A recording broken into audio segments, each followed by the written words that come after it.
Okay, should be last video, but I thought I'd at least show you that the lights do work.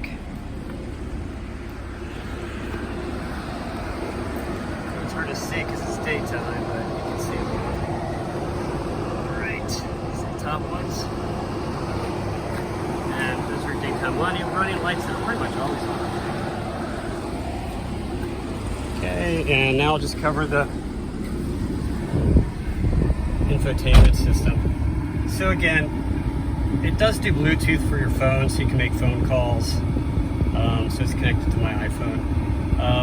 So I think the code, it's either going to be 0000.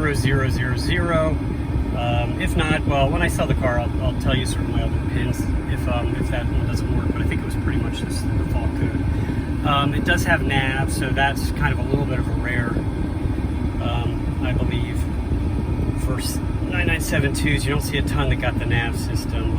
So here you can get the map, you know, and again, it's kind of showing you around. There's an owner's manual on how to work it. It is actually touchscreen, but it's kind of like a pain in the butt touchscreen. It's not as good as like the new systems for sure.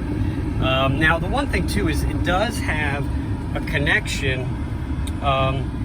So it does Bluetooth for your phone calls, but I don't think it does Bluetooth for the stereo. So if you want to, for example, disco play off of your,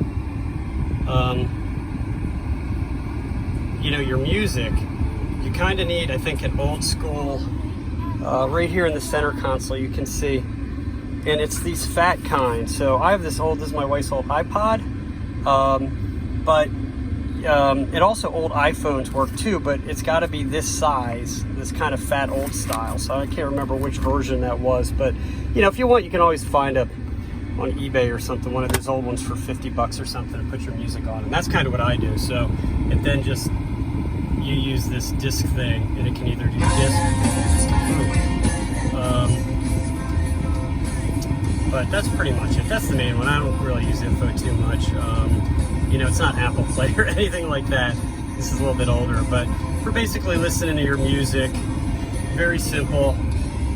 Again, and it does charge it while it's in there. So that's kind of how that works. So I'm thinking if there are any other buttons. Everything else I think is relatively self-explanatory. So, okay, that concludes this video. And again, let me know if you have any questions.